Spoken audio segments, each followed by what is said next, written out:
Good morning, everyone. So let's talk about why people fear change and why they settle for good enough. And good enough can be a insidious idea. Now, it can be grace, right? It could be, hey, this is good enough, and we're not going to beat ourselves up. We're not going to be a perfectionist. That's positive. But when good enough is something that keeps you stuck in a pattern of, well, it's good enough, and you're not really going for the thing that you're really wanting, that's a trap, right? And what is the thing that keeps us stuck in good enough? And it's the fear of change. I had a man the other day come to me saying he wants to change his marriage, but he's afraid to do so because he doesn't know what it'll look like after. And right now, he'd rather continue to choose the pain that he's in over and over and over because he knows it more than what the uncertainty brings. And this is the thing, when the pain of the uncertainty feels less than the pain of what you know, is when you're truly willing to change. And there's a large aspect of fear that needs to be confronted when you're wanting to change. Because a lot of people are afraid of, well, what I know and what I feel, well, this is good enough, so I'm not ready to go ahead and step into the unknown for that something more, right? There's a aspect of hope in all of this, something more. I hope that there's something on that other side, right? Can we allow the hope to actually be a part of what it is that we're striving for? Many of us don't. Many of us cash it in. We say, well, we made our decisions, we need to lie in this bed, and that's it.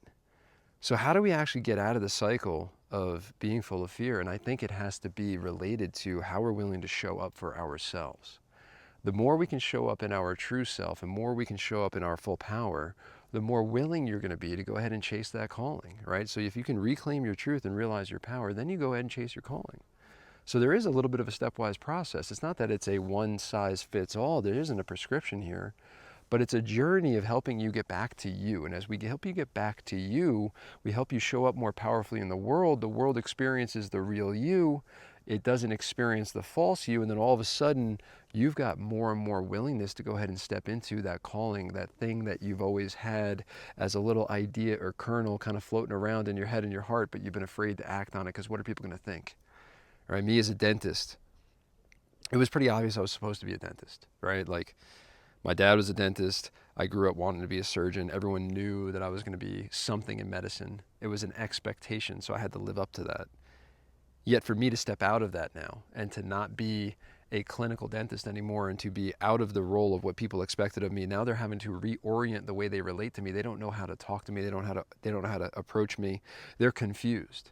And that's created a lot of changes in my relationship. So a lot of people also, when they fear in the changes, how are the relationships going to shift, right? Is my marriage going to survive this change?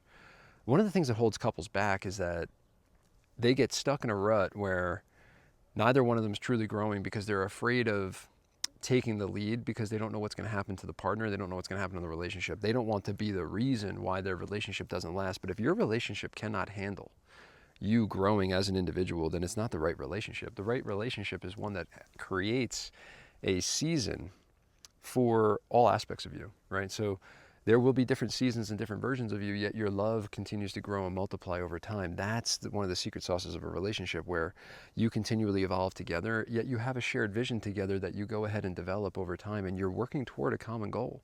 You're working toward something in unison. There is a unified vision that you are working toward.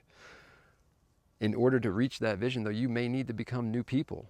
You may need to be different than the person that you were on the day that you got married, right? And that's a big, big thing, right? So for us, can we work up that courage and have the willingness to take that first step and take precise action toward the something more, toward the thing that we're actually desiring, albeit regardless of what people feel? Can you give yourself your own internal validation rather than needing the external from others? Insourcing versus outsourcing. It's a topic that I love talking about all the time. Are you outsourcing your happiness to the way others are perceiving you, or are you insourcing your fulfillment from the way that you treat yourself? How much do you trust and love yourself? And can you put your head on the pillow knowing that you're showing up in your fullness as you, right? That's not good enough. That's true, right? There's a difference. If your head hits the pillow and you're like, I think I tried today, I'm not really sure, or you feel like you're just kind of going in circles, you're not really making any progress, then it's probably not true, right? So there's a difference between being busy and actually making progress. So we're here to help people actually step into what it is what they're desiring. And in that will need to be the fear piece confronted, because if the fear continues to trap you, then you'll never have the things that you dream of. Many people are living such a subconscious life, they don't even have dreams. They don't even know what to dream. They don't know what their dreams are. They don't even allow themselves to go there because it's such a pipe dream. Oh, well, I had a dream when I was a kid, but I can never do that now. I don't deserve that anymore. I'm not worthy of that dream. I wouldn't know where to start. I don't know the right people. All of these excuses. I could have had every single one of them. Why would I leave a multiple $1 million practice, a career that paid me multiples of 6 figures? I had the home, I had the wife, I had the cars, I had all of the things that society told you want, and yet there was this inkling inside me that said there's something more. And go find out about it, go get it. And yet it required me personally to go ahead and give up all of those things that I had in order to go ahead and find the thing that is the something more. And part of that something more is standing here right now on this rock in Sedona, talking on this video right now, being able to share my heart with people, because this is, to me, is more impactful than drilling a cavity. So, are you willing to change? That is the question.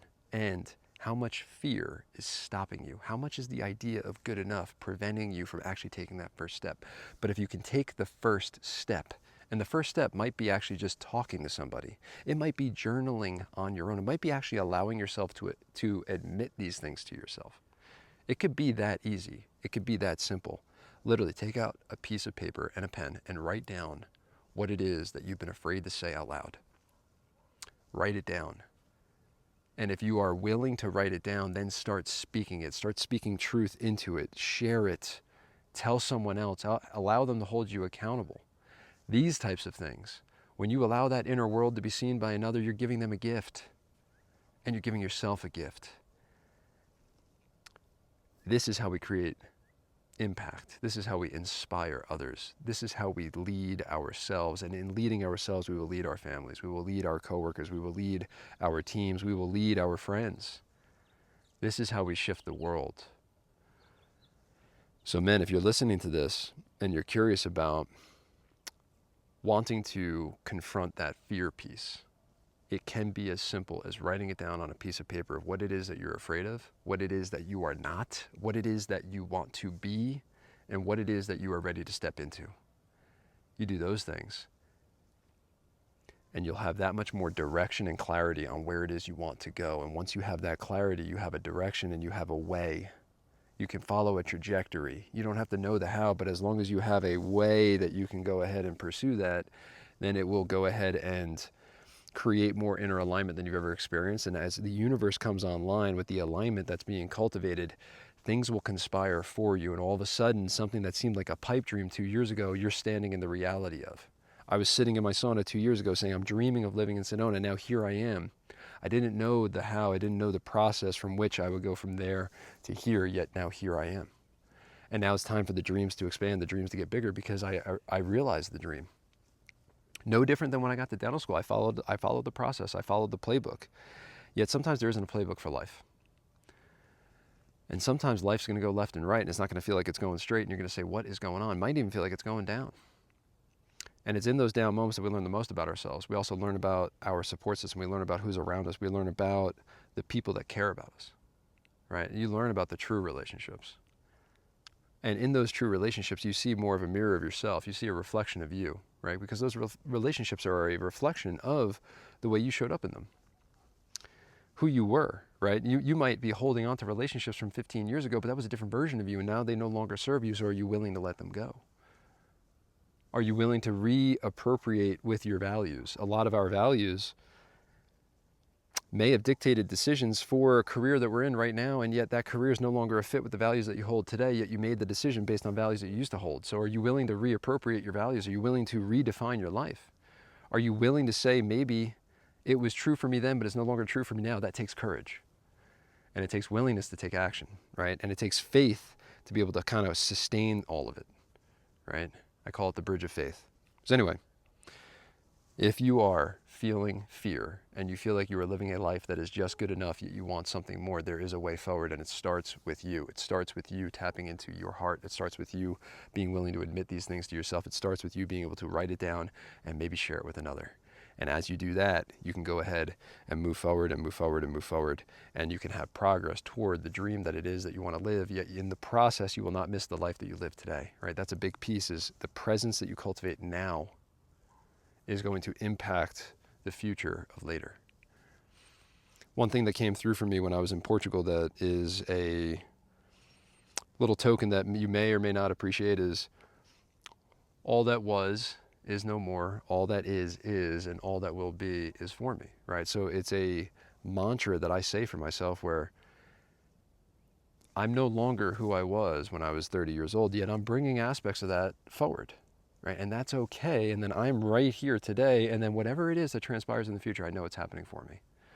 It is the opposite of a victim mindset.